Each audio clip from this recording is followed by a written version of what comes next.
Welcome to the Encore Audio Archives YouTube channel. I'm Taper Dave, and this is my channel. I've uploaded hundreds of talks here that I've recorded at meetings in West LA, and I've also recorded conventions starting in 2013. I've got a bunch of those up. And Walt and Mary Murray, the original owners of Encore Audio Archives, started the company in the 80s, and Walt recorded Joe and Charlie's and a bunch of stuff down in Vista, California. My sobriety date is June 20th of 1994. I hope you find something you like, so please like and subscribe to my channel and comment down below. If you want to hear something that I don't have or that you don't see, I'll see that I get it. Anyways, take care and have a great day if you want to. All right, this is a one-speaker meeting. Please welcome our speaker, Mike.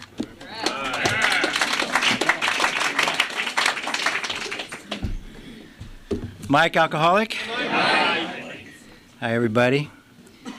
Thanks to Alcoholic Named Dave for giving me this opportunity to speak to you tonight. Thanks also to the newcomers for coming. You're the guys that keep the rest of us sober. And if you don't know what that means now, stick around for a while and you will learn what it means. This program is all about the newcomer. It's all about helping you guys to get what we found.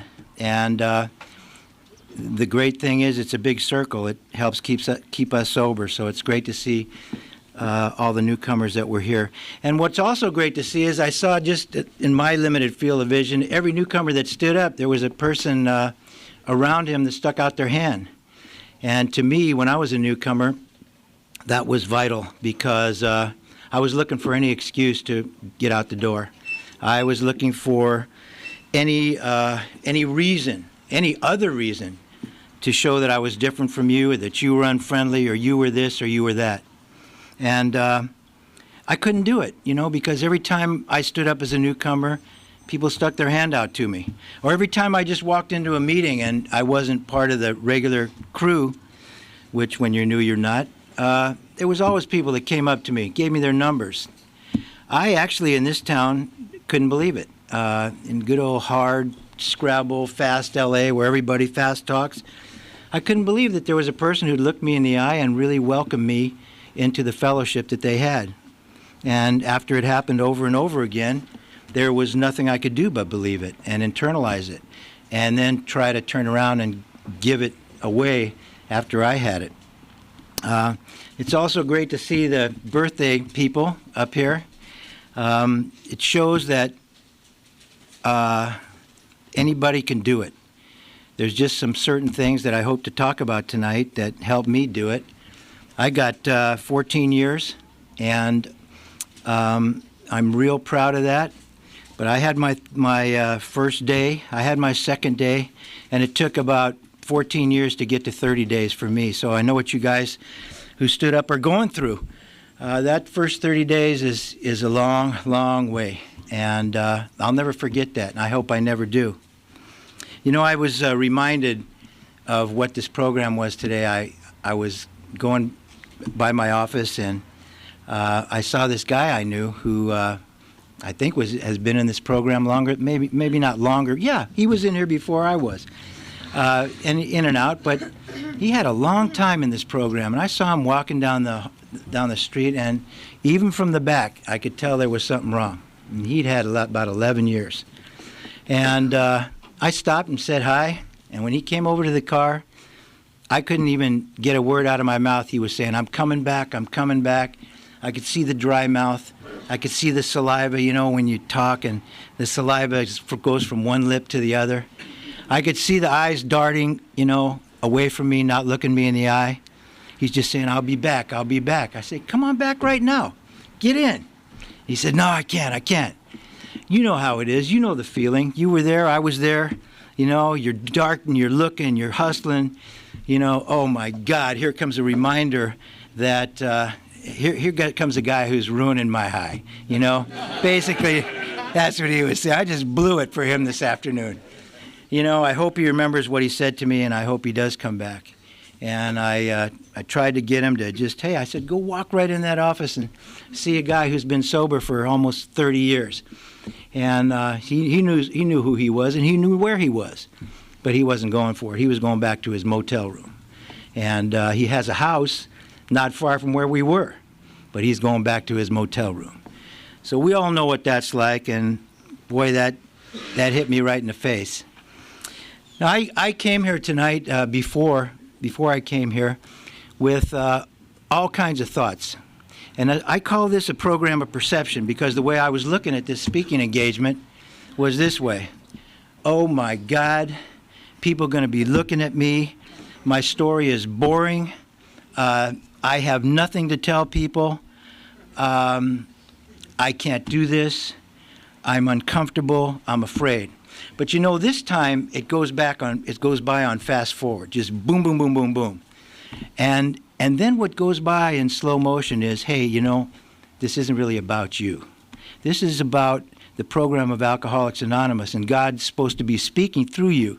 And maybe there's one or two people in this room who will connect to your boring story. Maybe theirs was a boring story too, or whatever. Something I'm going to say, and maybe that'll help that person stay sober. And that's the God in this program. That's the Spirit working through me.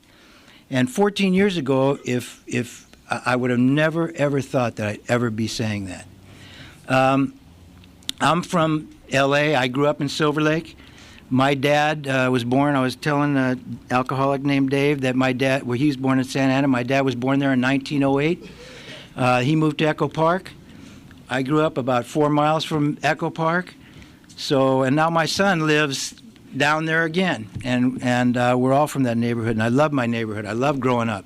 It was a very eclectic place in a pretty segregated city. We had all kinds of people there, blue collar, rich collar, poor, white, black, brown, Asian, everything.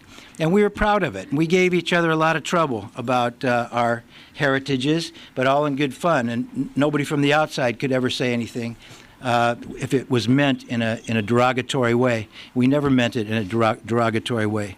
And I was talking to a district attorney today, and he went to my high school, and he felt the same way. It's a special little place. It's hard to explain, but it's a special place. And I'm an alcoholic without an excuse. I grew up we were renters. My dad had a small one-horse business. He was a good guy. My mom was a good person. I never got beat up. I never got abused. I was treated pretty nicely for the little rat packer that I was. I was just out of control right out of the chute. And they'd call me ADD or whatever those kids are that get Ritalin, This is before Ritalin, and they just used to lock me in the closet till I stopped screaming and banging my head against the wall. But something was going on right out of the chute because I had terrible nightmares, and I was a happy kid, but I had this dark side. And I grew up, I got sent away for going around with the wrong kind of guys for a while and told that I'd have to stay there unless I straightened up. I wasn't working to my capacity, but lightweight stuff, nothing big. And I got into sports. I was really heavily into sports, and I learned to smoke in the Boy Scouts, but I quit right away because I didn't want it to mess with my football. That's all I cared about was football, baseball, and basketball. That's all I did. And I was called Father Mike by my teammates in high school because I'd try to get him not to drink and not to smoke so we could play better on Fridays. And that's the way I grew up. And I was captain of my football team. I seemed to be real popular. I was student body president. Yet there was always this side of me that when I stood up in front of that assembly, if I saw one person looking at me the wrong way, I would have to go talk to that person and see why they didn't like me. And that's what I would say. I'd humble myself and say, why don't you like me? What have I done to you, I was always insecure. I had that side. I'd do it anyway. But I had this side to me where I just wasn't comfortable. I just didn't feel good. And whenever I did something good, I'd be shocked. It would really surprise the hell out of me. And so I went through high school, and I got good grades, and I'd have some years where I'd get AUU, an A in the class, and unsatisfactory for behavior. I almost got kicked off the football team for my one fight, which I did not win. And found out later the guy was an amateur boxer, And he was a gang member, and my high school principal said, you either tell me who you fought with, because I was really naive. I went to the nurse's office with all these little cuts and welts, and she turned me in. He said, you either bring that guy, or tell me who it is, or you're not going to play football. And I was captain, and it was all I lived for. I'd gotten a letter from Navy, the Naval Academy before. I was all excited. It was all I cared about, but I wasn't going to give it up. I wasn't brought up that way. But I went to the middle of this guy's gang, and I asked him to come to the vice principals with me. And he did it. He brought his mother.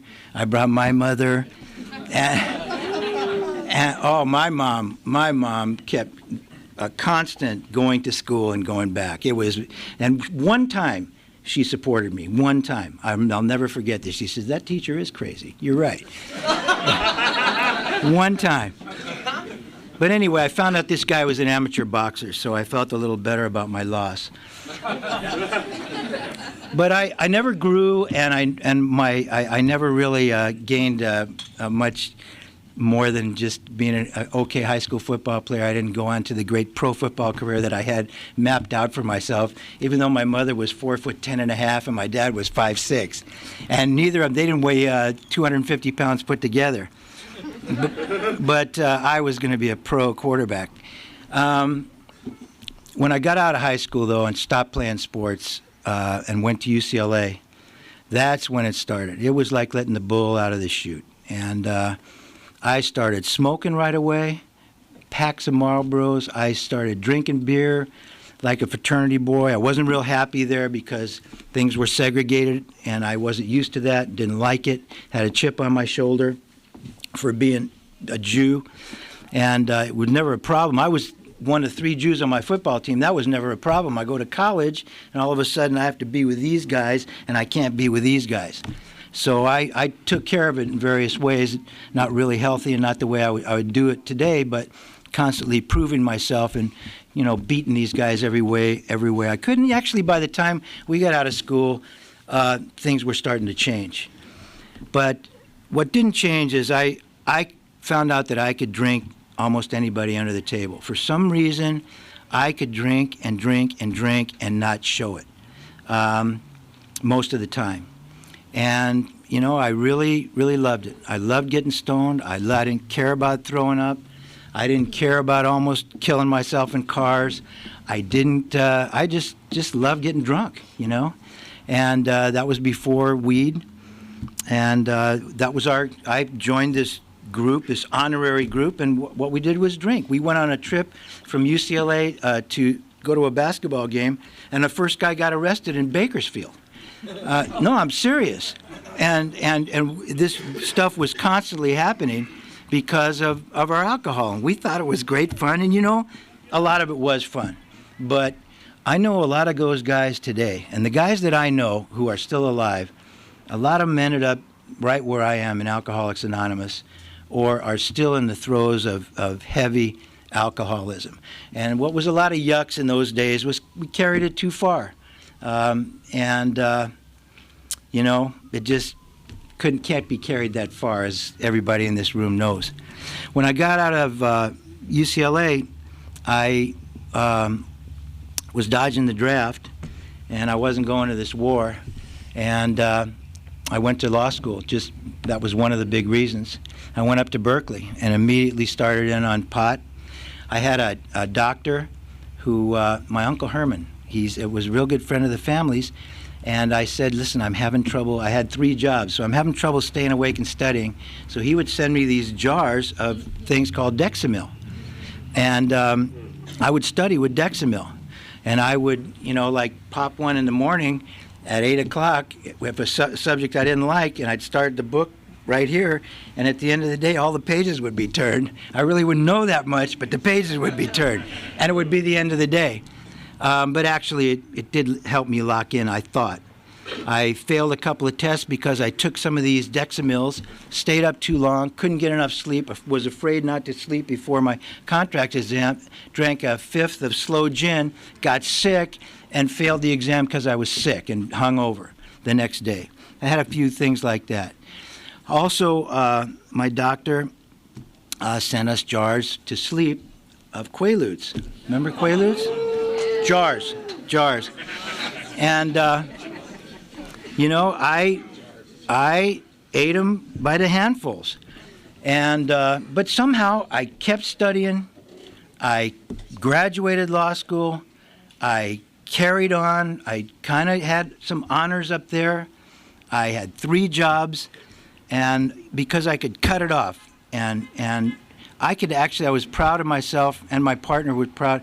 We could drink all night, get maybe a couple hours straight, and show up the next morning ready to roll. That was our big claim to fame.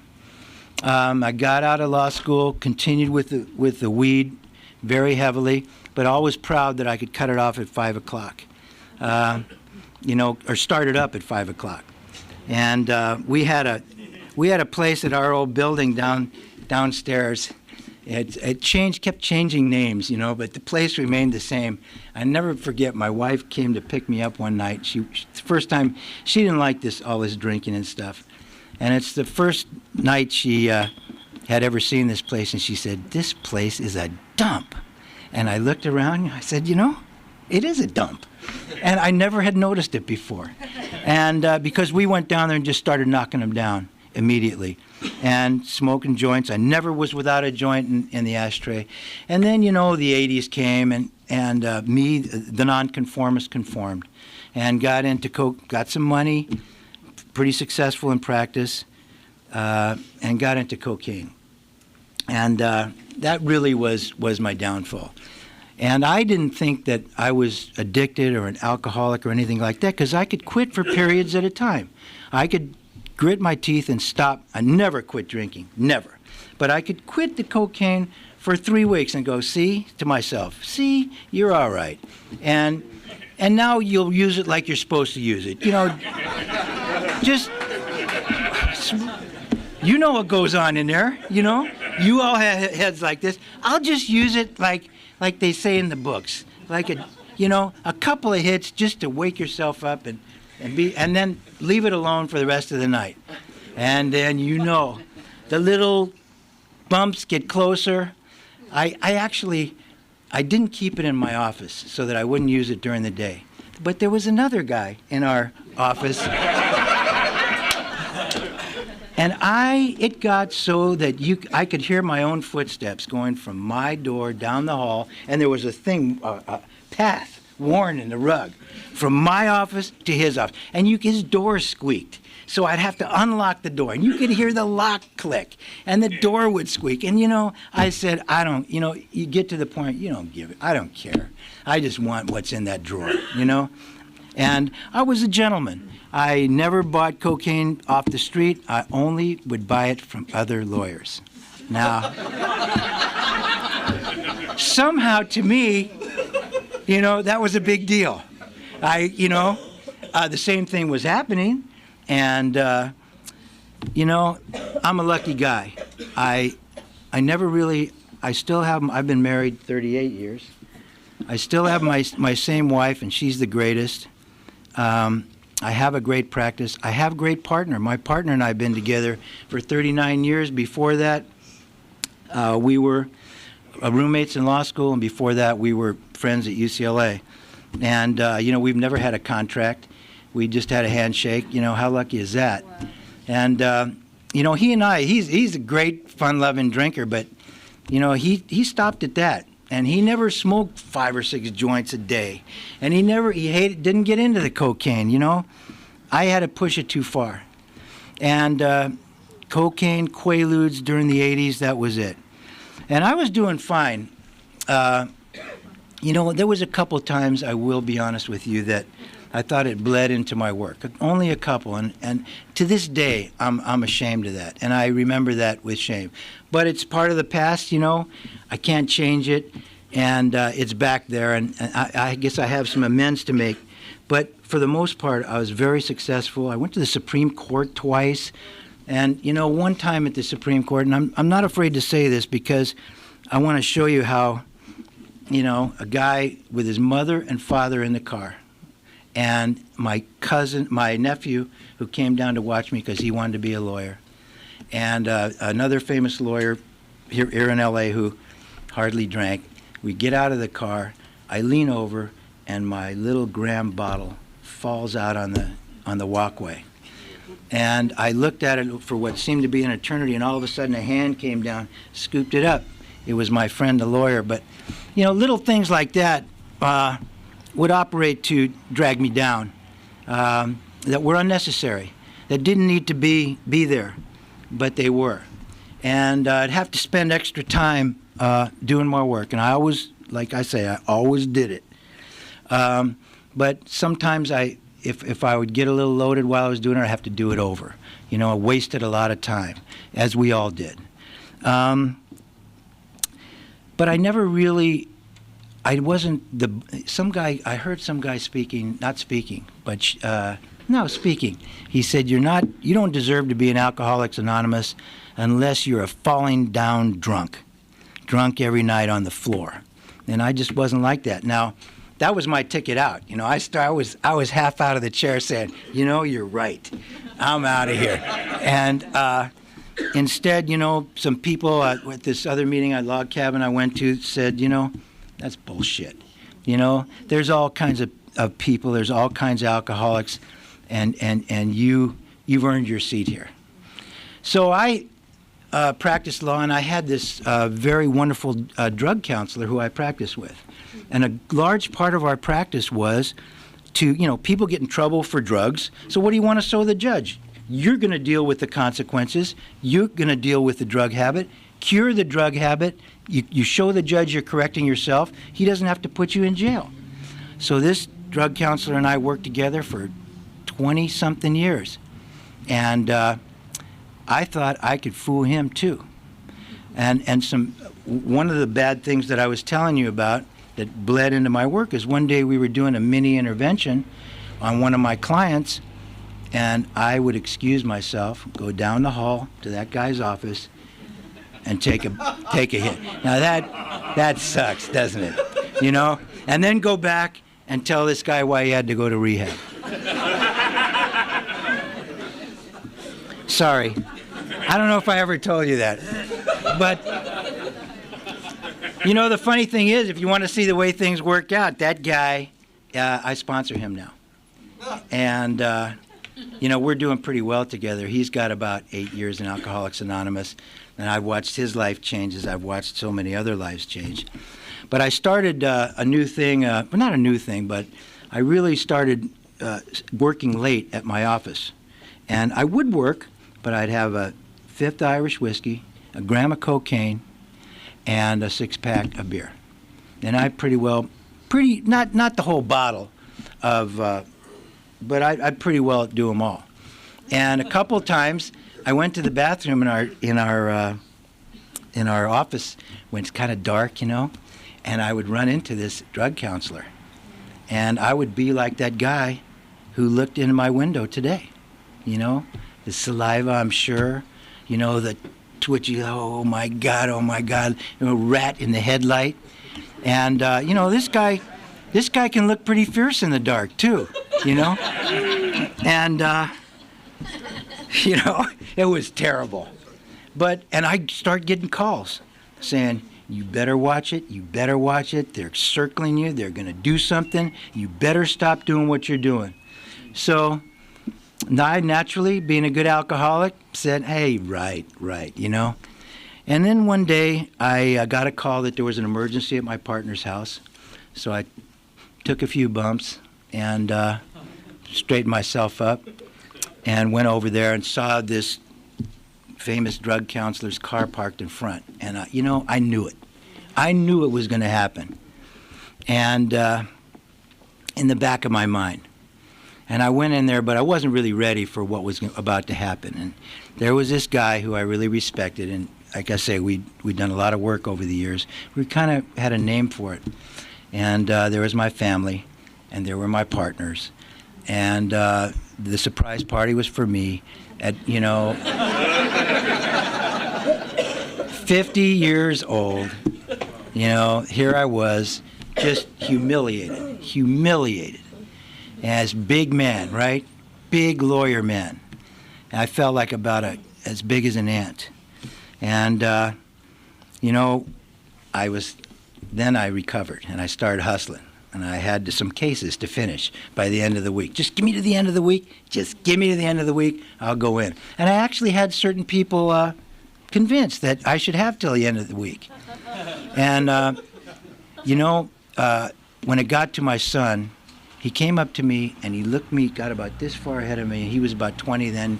He looked me in the eye and he said, "Dad, you taught me to look a person in the eye when I had something important to say. I am looking at you in the eyes, Dad, and I am telling you this is the most important thing I've ever said in my life. You are going to rehab with me, and you are going tonight." Now, they could have tied me up. They could have, shot me full of drugs to knock me out. That you can't say no to that. You can't say no to somebody with that much sincerity and that much love in their heart. That's, really the secret of AA.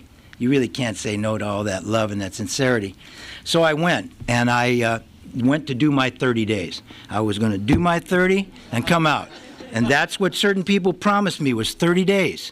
And when I got there, I got a new message. Well, I got there, and just to tell you, I was Mr. Belligerent. I don't believe in God. I don't like these people. I'm not like them. This is ridiculous. I'm not an alcoholic. I mean, every possible wall you could run into, I built for myself. And it pretty much lasted throughout my rehab. And then at the end, this guy told me, "You got to stay for another 5 days." And I said, "No way. I'm going home with my family." And somebody there persuaded me, why don't you just spend 5 more days here? I respected this person. And I stayed for the 5, and that's when the miracle happened to me. I don't know what happened. I can't tell you what happened. But something gave me that, it's not like what Bill Wilson describes, but it was something happened to me. And I started to soften, and I started to surrender. And somebody said, "What about this God thing?" I said, "Well, make up your own God." Okay, so I made up a wolf was my God. And then it became my dog, And, that's what happened. And what it's like now is from the wolf to the dog to my higher power, who is with me at all the toughest times in my life, the best times in my life, who's with me, I feel like, right now. I don't know what it is, who it is. It's the spirit of this organization. It's love and service. It's all the good things that I know I'm capable of. And, one thing, I heard this guy talk the other day, and he says, once you get into this program, you got to start doing the right thing. You cannot not do the right thing, because all that shame that you felt before and all that embarrassment, you can't go through that anymore. And he was talking to me. I have to do the right thing. I have to recognize that I love AA. As I said the other night to some of my friends, I'm all in, all my chips are in. I went from the most belligerent, believe me. Some lady had to say, "What are you talking about? You're not an alcoholic?" And then she went through all my drug use, and from that kind of person, so skeptical. And then my friend suggested 90 meetings in 90 days. I said, "Not a chance. I am so busy. I got to make up for the 35 days that you just cost me, But somehow I did that 90 meetings in 90 days. And I could not ignore the love in these rooms. I couldn't believe that in Los Angeles, where I, had learned to have this hard exterior, watch yourself, have street smarts, watch your back, to be in a place where you really didn't have to watch your back, because everybody in the room had your back, and everybody was rooting for you, and everybody was enthusiastic and not so cool, just out there with their inner spirit, showing you what they really had. It got me. It still gets me. And then, I did the things that they told me. I got a sponsor. I worked the steps. I admitted I was powerless over alcohol. I let a God into my life. I turned my will and my life over to a higher power. I knew that to be powerful, I really had to recognize my own powerlessness, that I couldn't control everything all day. And everything wasn't my fault either, you know? I was so self-centered before. Everything revolved around me, either poor me or big me, or it's my fault, or that kind of thing. No, it's things happen, and I'm an actor in the program, just like it says in the book. I'm not the director. The director is my higher power, and I'm here just to do God's will. And I did my 4th step, you know. I wrote it all down. It was embarrassing, but after I was through, you know, my uncle, who was an Orthodox Jew, I'm not like that at all. But I said, you know, what is all this stuff? Why do you do all this stuff? He says, it's faith. I said, what's faith? He says, faith is doing things when you don't know the outcome. So I just kept doing it. I just kept, like the 4th step. After I did my 5th step, I felt, I cannot put it into words. And everybody who's done a 5th step in this room knows what I'm talking about. I cannot put into words, but it was like taking a giant leap right on top of a mountain. And then I realized I had certain character defects. I became ready to change. And the great thing about this program is it lasts till you die. You know, I think death is the ultimate acceptance, you know, which I'm really trying to learn. You know, hey, it's going to happen. You're going to die. Can you accept it? Well, I hope so. I'm working at it. And second of all, you can change. I can change till I die. I can keep changing for the better. I can, because, you know, I still have those character defects. So I'm ready. And then I humbly ask God when I recognize my character defects. I made my amends, and I'm still making them. When I'm wrong, I try to admit it promptly. And try to keep taking personal inventory. And then I meditate in the morning as much as I can. You know, I'm still a high energy person. It's tough for me to sit still, but I do a lot of meditating when I'm walking my dogs, and I'm real quiet. And you know when I really meditate and when I really feel at peace? Right here in the midst of a bunch of people at a meeting of Alcoholics Anonymous. That's where I feel at peace. And that's where I can sit and not, you know, feel like I'm going to jump out of my skin, because I still have that kind of energy. And, you know, then it's the 12th step. I love being a sponsor. I love it. I hear my own words. I can't believe it's me. I'm saying them. You know, if I could do the stuff that I tell my sponsees to do, I would really be a lot farther along. But I can say it, and, you know, it seems to have worked so far. And I'll tell you, the great thing for you new guys, you know, the great thing for us is to, you know, how we like to watch kids grow up and people dogs go from puppies to, you know, it's fun. It's fun to watch people grow and change. That's what we get to do here in Alcoholics Anonymous. And it's dramatic. It's dramatic. I know if that guy I saw today, if I see him and he's sober, it's going to be like 1,000%. He's going to be happy. He's going to be looking me in the eye. He's going to feel good. He's going to give it away like he used to. He's going to be joyful. His parents aren't who I know, who I've known since UCLA. And his dad's a very, very wonderful, honorable man in a very powerful position. And they're hard to find, believe me.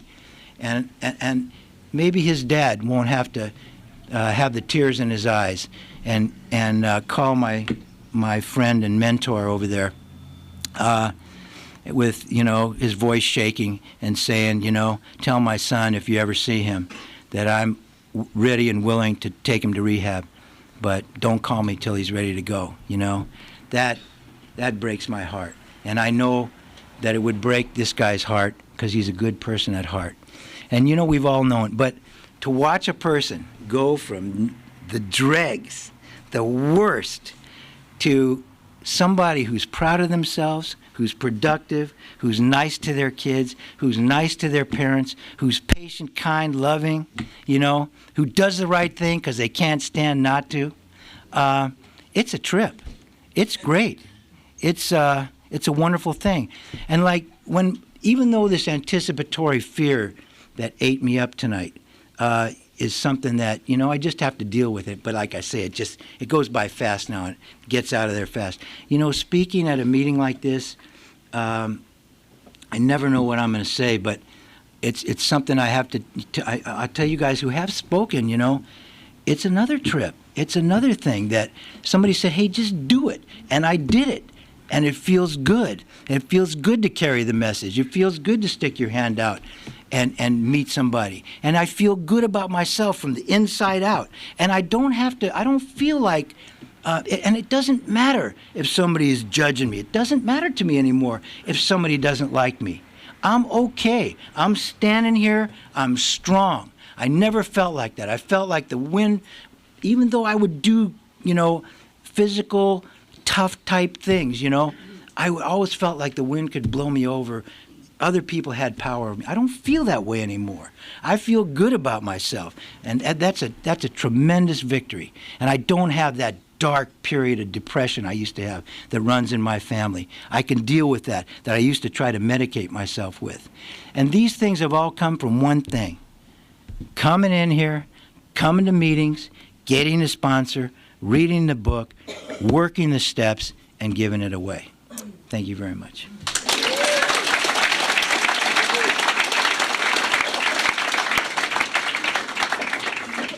I think we got a great talk going on here. Thanks for watching the channel. Taper Dave here. Just curious, do you think this is better than Zoom? Okay, this is how I prepare my drone for launching. I like to do it inside the cab of my truck so I'm not standing outside in the weather. To install the joysticks for control, up and down, right and left, powered on. I have an Android phone that I use to connect it to the drone with.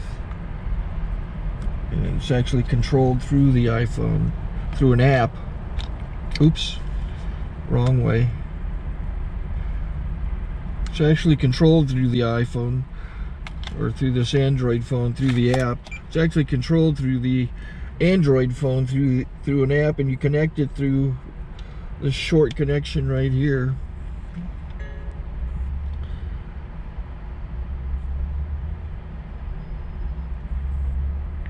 Remote control connected.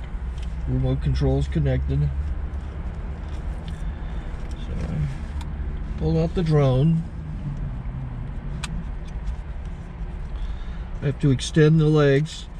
Long legs extended first, then the short legs. Remove the gimbal protector. Set that aside, then power it on one short burst, then one long burst. I lay it down. So I have to go to calibrate. So the drone's not connected yet. It shows you here as this drone gets disconnected, even though the remote's powered on. So the drone has to establish it's connected. So I go into the app to calibration mode. First I'll calibrate the remote controller. Start calibration. Out, in, oop, out, in, up, down. And then this little wheel is to control the gimbal. So it's calibrated. Go to gimbal calibration, start calibration, and then it calibrates the gimbal. I don't know if that shows up. The gimbal's moving all over the place. Changes, you can see it on the video. And I'm calibrated to take off. It's acquired 7 satellites at the moment. There are 26 satellites up in the sky, which it has to acquire before you can take off. So it's connected. It's got enough satellites. This is white. I can go to press this little arrow button, swipe right to take off, and it would start the motors if I slid this to the right. But I'll wait till I get outside. Don't want to do it inside.